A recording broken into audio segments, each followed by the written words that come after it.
मी एक डॉक्टर होते. मी शिक्षण पूर्ण झाल्यावर शहरातून माझ्या गावात परत आले होते. माझ्या गावात 40 महिला एकदम प्रेग्नंट राहिल्या. आश्चर्याची गोष्ट म्हणजे त्या सर्व महिला वांज होत्या. मी सगळ्या महिलांचे अल्ट्रासाऊंड केले. त्यांचे रिपोर्ट पाहून तर माझ्या पायाखालची जमीन सरकली, कारण त्यातील एकाही महिलेच्या पोटात बाळ नव्हते.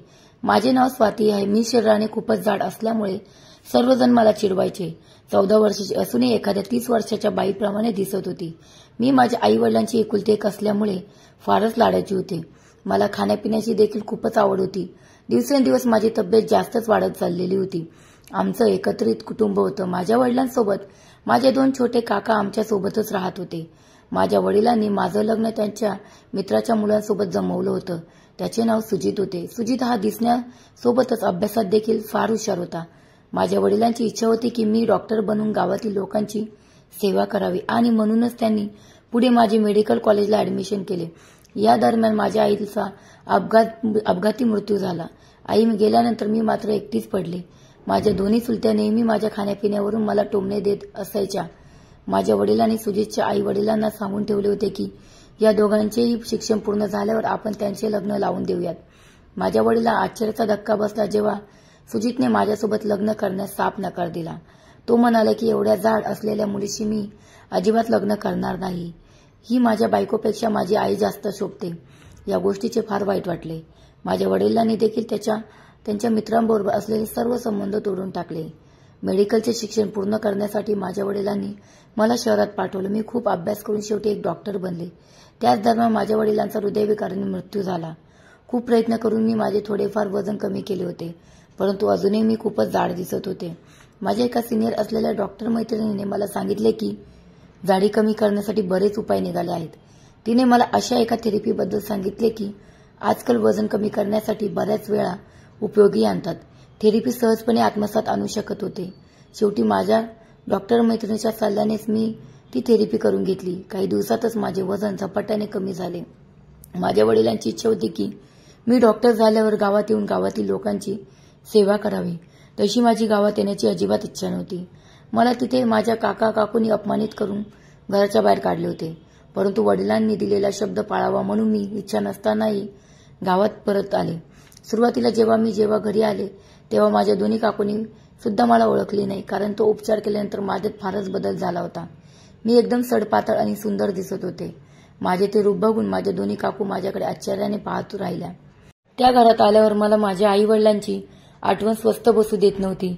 मी माझ्या वडिलांचे डॉक्टर बनण्याचे स्वप्न पूर्ण केले होते, त्याचा मला गर्व होता. गावात आल्यानंतर माझ्यात झालेला बदल पाहून सुजितला देखील आश्चर्य वाटले होते.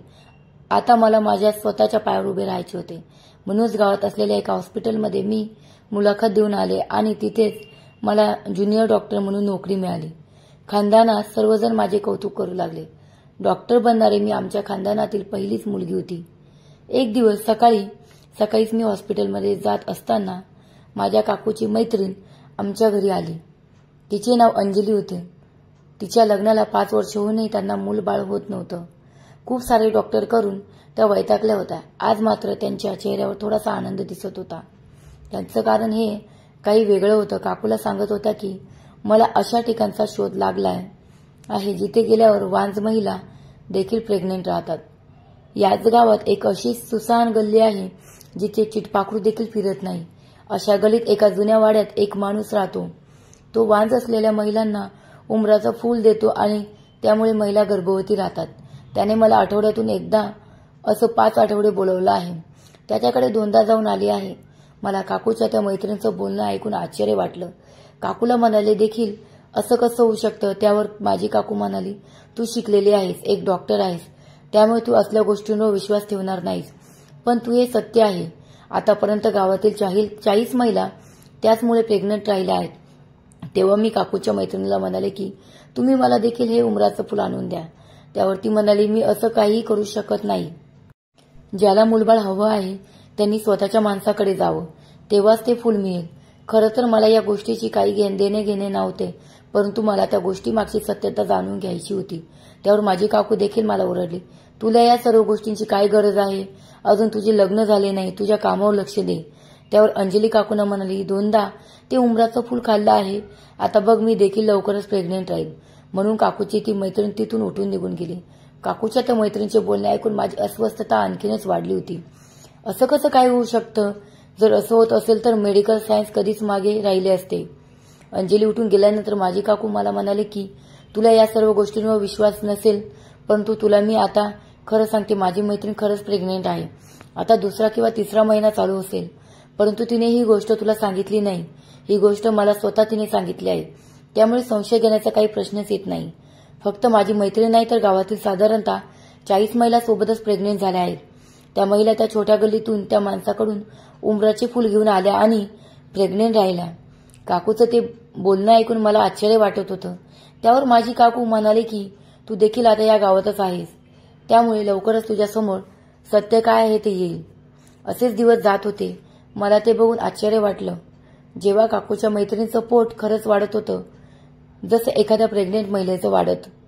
तिच्याकडे बघून कोणीही म्हटलं असतं की ही बाई आई होणार आहे. मला ते सर्व बघून आश्चर्य वाटत होते. परंतु काकूची मैत्रीण मला काही सांगायला तयार होत नव्हती. ती फक्त मला म्हणाली होती की तो माणूस उंबराच्या फुलासोबतच आमच्या तोंडात काहीतरी वस्तू टाकतो आणि त्यामुळेच वांज असलेल्या बायका देखील प्रेग्नेंट राहतात. असेच दिवस जात होते. तिच्या डिलिव्हरीचे दिवस आले होते. कदाचित तिचा 7वा महिना चालू असावा, परंतु तिच्याकडे बघून ती खूप वैतागलेली आणि थकलेली वाटत होती. तिने आता माझ्या काकूकडे येणे देखील बंद केले होते. त्या दिवशी माझी नाईट ड्युटी होती आणि माझी ड्युटी इमर्जन्सी वॉर्डमध्ये लागली होती. अचानक निम्म्या रात्री दुसरी एक नर्स माझ्याजवळ आली आणि मला म्हणाली की इमर्जन्सी आहे, एक बाई डिलिव्हरीसाठी आली आहे, तिची तब्येत खूपच खराब आहे. त्यावर मी म्हणाली ठीक आहे, मी त्या महिलेवर उपचार करायला तयार आहे. त्यावर ती नर्स म्हणाली त्या महिलेची तब्येत खूपच खराब आहे आणि उपचार करताना कदाचित तिचा मृत्यू देखील होऊ शकतो. त्यामुळे तुझे करिअर देखील खराब होऊ शकते, कारण उपचारादरम्यान जर एखाद्या महिलेचा मृत्यू झाला तर लोक पुन्हा त्या डॉक्टरांकडे उपचार करण्यासाठी येत नाहीत. त्यावर मी तिला म्हणाले मी तिला वाचवण्याचा पूर्ण प्रयत्न करेन, पण तिच्या नशिबात जर मरणच लिहिलेलं असेल तर त्याला मी काहीच करू शकत नाही. त्यावर हॉस्पिटलमधील इतर कर्मचारी म्हणाले की तुमचं मन खूप स्वच्छ आहे, तुम्ही असं काहीही करणार नाही, त्यापेक्षा आपण त्या पेशंटला दुसऱ्या हॉस्पिटलमध्ये पाठवून देऊ. परंतु जेव्हा मला कळाले की अगोदरच तिला 2-3 हॉस्पिटलमध्ये उपचारासाठी नकार देण्यात आला आहे, तेव्हा तिची केस मी हातात घेण्याचे ठरवले. शेवटी माझ्या इमेजपेक्षा मला एखाद्या पेशंटचा जीव वाचवणं जास्त महत्त्वाचं वाटत होतं. मी इतर कर्मचाऱ्यांना सांगून ऑपरेशनची तयारी करायला सांगितले आणि मी ऑपरेशन थिएटरमध्ये आले तर समोरच्या महिलेला पाहून मला आश्चर्याचा धक्का बसला, कारण ती महिला दुसरी कोणी नसून माझ्या काकूची मैत्रीण अंजली होती. तिच्या चेहऱ्यावरून ती जास्तच वैतागलेली दिसत होती. शेवटी मी तिला धीर दिला. ती माझा हात तिच्या हातात घेत म्हणाली की काही करा पण माझे प्राण वाचवा. तिला म्हणाले तुम्ही काळजी करू नका, मी तुमची आणि तुमच्या बाळाचे दोघांचे प्राण वाचवेन. त्यावरती महिला माझ्या बाळाला नाही तर फक्त मलाच वाचवा. तिचे हे बोलणे ऐकून मला आश्चर्याचा धक्का बसला. ही पहिल्या महिला असेल जी स्वतःचे प्राण वाचवायला सांगत होती. खरं तर महिलांना आपल्या प्राणापेक्षाही आपल्या बाळाचा जीव जास्त महत्त्वाचा असतो, पण ती महिला अशी का म्हणत होती? त्यावर मी तिला म्हणाले तुम्ही काळजी करू नका, मी तुमचे ऑपरेशन करते. असे ऑपरेशन तर मी दिवसातून 3-4 करत होते. मला चांगलंच माहिती होतं पुढे काय करायचं आहे, कारण अशा केस मी दिवसातून कितीतरी बघत होते.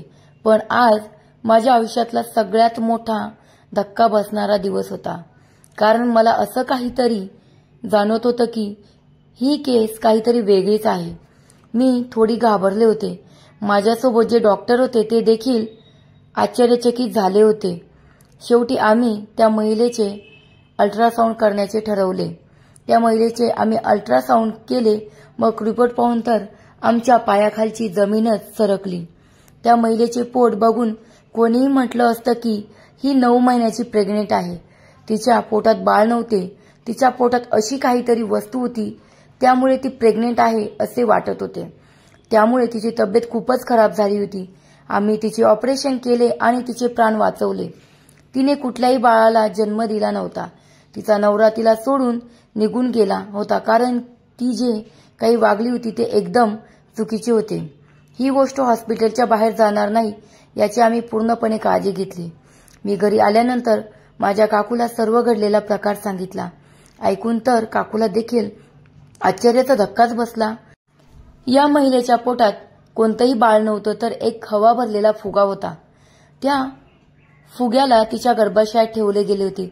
वजन कमी करण्यासाठी जो हवा भरलेला फुगा पोटात ठेवला जातो तो तिच्या गर्भाशयात ठेवण्यात आला होता. त्यामुळेच ती प्रेग्नेंट आहे असे वाटत होते. माझं देखील वजन असंच अचानक कमी झालं नव्हतं. मी खूप जाड होते आणि माझं वजन अजिबात कमी होतच नव्हतं. जेव्हा मी शहरात गेले तेव्हा मला एका डॉक्टरांनी वजन कमी करण्यासाठी एक उपाय सांगितला. तो आजकाल बरेच जण आत्मसात करतात आणि आपले वजन कमी करतात. या ट्रीटमेंटला बलून थेरपी असे म्हणतात. बलून थेरपी ही वजन कमी करण्याची शस्त्रक्रियेचा समावेश नसलेली पद्धत आहे. हे बलून हे सहसा सिलिकॉनचे बनलेले असतात. एक फुगा तोंडातून घातला जातो आणि हा फुगा पोटात जागा व्यापतो. पोट भरलेले राहते. याचा परिणाम म्हणून फुग्याचे रुग्ण कमी प्रमाणात अन्न खातात. पोटात फुगा टाकल्यानंतर सुरुवातीच्या टप्प्यात मळमळ, उलट्या आणि पोटदुखी होते. या फुग्यामध्ये द्रवाचे प्रमाण टाकून समायोजित केला जातो. काही महिन्यानंतर द्रव पदार्थ जोडल्याने वजन कमी होण्यास मदत होऊ शकते. याचा एक अतिरिक्त फायदा देखील आहे. हा फुगा एका वर्षाच्या दीर्घ कालावधीसाठीच पोटात ठेवता येतो.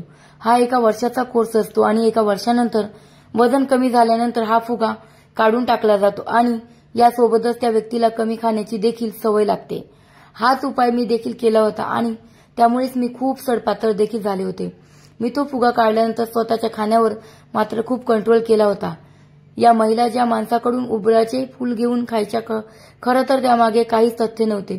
खरं तर तो एक रिटायर झालेला मानसिक रोगी असलेला डॉक्टर होता. तो या महिलांच्या पोटात तो फुगा ठेवण्याऐवजी त्यांच्या गर्भाशयात तो फुगा ठेवायचा. या ट्रीटमेंटचे तो महिलांकडून खूप पैसे घेत होता. सुरुवातीच्या काळात तो फुगा टाकल्यामुळे महिलांना उलट्या, मळमळ होत असायची. त्यामुळे त्यांना वाटायचे की आपण प्रेग्नेंट राहिलो आहोत. मी त्या महिलांचे ऑपरेशन केल्यावर तिच्या पोटात तो फुगा मिळाला होता. तिची परिस्थिती मात्र खूपच वाईट झाली होती.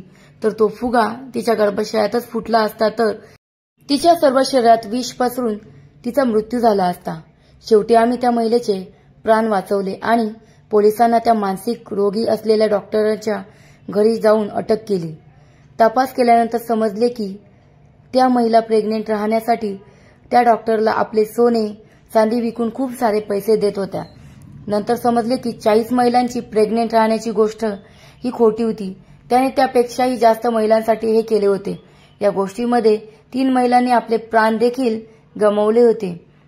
तेव्हा मी त्या माणसाचा चेहरा बघितला तर मला आश्चर्याचा धक्का बसला, कारण तो एक म्हातारा माणूस होता ज्याने आपले आयुष्य 30 वर्षे एका हॉस्पिटलमध्ये घालवले होते. सर्व गोष्टी त्याने पैसा मिळवण्यासाठीच केल्या होत्या. तो उंबराचं फूल देऊन त्या महिलेच्या तोंडात तो फुगा इंडोस्कोपद्वारे आत सोडत होता. बिचाऱ्या अडाणी महिलांना वाटत होते की ही देखील प्रेग्नेंट राहण्यासाठी दिली जाणारी एक ट्रीटमेंट आहे. आजकाल समाजात काय होईल याचा काहीच भरोसा नाही. लोक पैसे कमावण्यासाठी एखाद्या शरीराचे इंद्रिय विकायला देखील घाबरत नाहीत. आनंदाची गोष्ट ही होती की खोटी ट्रीटमेंट करणाऱ्या त्या मानसिक रोगी असलेल्या डॉक्टरला पकडण्यात आले होते. त्याचे रहस्य सर्वांसमोर आणण्यात आले होते. तरी देखील मला आश्चर्य या गोष्टीचे वाटत होते की तो हे सर्व कसं काय करत होता. त्यानंतर मला या गोष्टीची जाणीव झाली की डॉक्टर झाल्यानंतर आपण मोठमोठ्या शहरात मोठ्या हॉस्पिटलमध्ये काम करण्याचे स्वप्न बघतो, परंतु हे एकदम चुकीचे आहे. तर अशा हॉस्पिटलमध्ये डॉक्टरांची गरज आहे जिथे लोक जास्त शिकलेले नसतात आणि ते अडाणी असल्याचा इतर लोक फायदा घेतात.